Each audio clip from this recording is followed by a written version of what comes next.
Bonjour, mesdames et messieurs, bienvenue dans ce flash d'information. Un conseil des ministres a lieu ce matin au palais de la présidence de la République en présence du chef de l'État, le président Alassane Ouattara. Nos équipes sont sur place. Leur compte-rendu vous sera proposé dans le 13h. Le vice-président de la République, lui, est aux États-Unis, à New York, précisément dans le cadre de la 73e Assemblée générale des Nations unies. En marge du débat général qui s'est ouvert mardi au siège de l'ONU, Daniel Kablan-Duncan a eu des échanges avec une délégation conduite par l'envoyé spécial du secrétaire général de l'ONU pour le Sahara occidental, M. Horst Köhler. L'ambassadeur de Côte d'Ivoire près les Nations unies et le ministre des Affaires étrangères, Marcela Montano, ont pris part aux discussions.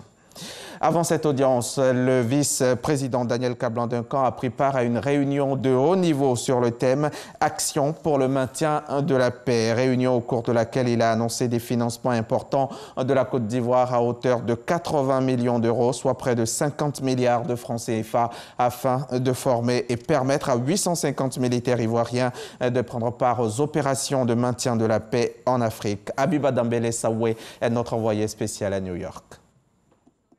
Une réunion de haut niveau à la salle de conseil de tutelle de l'ONU ce mardi pour une action pour le maintien de la paix.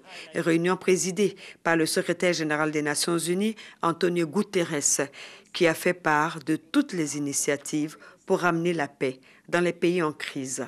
Le vice-président qui représentait le président Alassane Ouattara à cette réunion de haut niveau a apporté le soutien de la Côte d'Ivoire à cette vision du secrétaire général des Nations unies. Au moment où le maintien de la paix entre dans sa 70e année, la Côte d'Ivoire partage votre vision de maintien de la paix qui relève avant tout d'une responsabilité collective.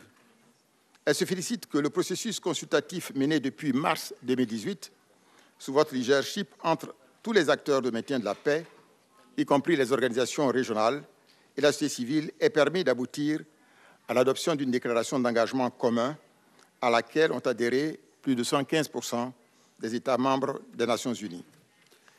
La Côte d'Ivoire, qui a tant reçu des Nations unies, grâce notamment à une coopération exemplaire avec l'ONUCI, a marqué sa disponibilité à l'action collective de toutes les parties prenantes au maintien de la paix. Cette volonté a été réaffirmée au département des opérations de maintien de la paix et devant le Conseil de sécurité de l'ONU.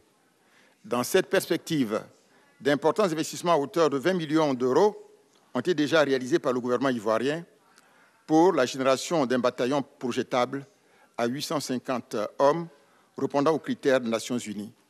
450 de ces hommes sont déjà disponibles et peuvent d'ores et déjà être déployés dans les opérations des Nations unies en Afrique. Je voudrais, Monsieur le secrétaire général, vous assurer du soutien personnel du président Alassane Ouattara pour cette grande initiative Action pour le maintien de la paix, qui, nous l'espérons, devrait se traduire par une amélioration de l'efficacité des opérations de maintien de la paix des Nations unies.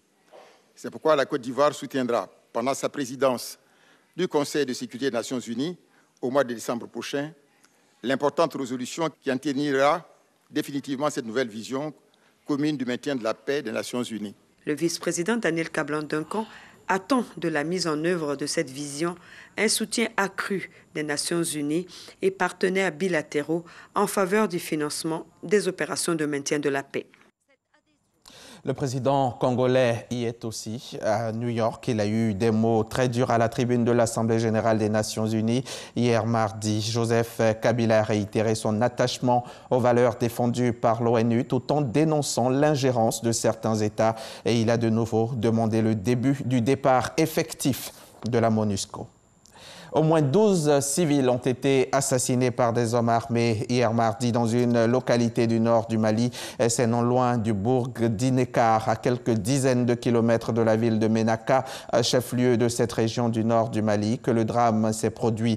Selon les témoignages, mardi, des hommes armés circulant à moto sont arrivés sur les lieux. Certains portaient des armes en bandoulière, d'autres des grenades à la ceinture. Les 58 migrants secourus en Méditerranée par le navire humanitaire Aquarius seront autorisés à débarquer à Malte. C'est ce qu'a annoncé le chef du gouvernement maltais, Joseph Muscat, hier mardi. Ils seront ensuite accueillis en France, en Espagne, au Portugal et en Allemagne. L'Aquarius est le dernier navire humanitaire à parcourir la Méditerranée pour porter secours aux migrants qui essaient de rejoindre l'Europe par la mer. Et depuis le début de l'année, plus de 1250 personnes sont ainsi mortes noyées en tentant la traversée. C'est la fin de ce flash. Je vous retrouve tout à l'heure à 13h pour le point complet de l'actualité.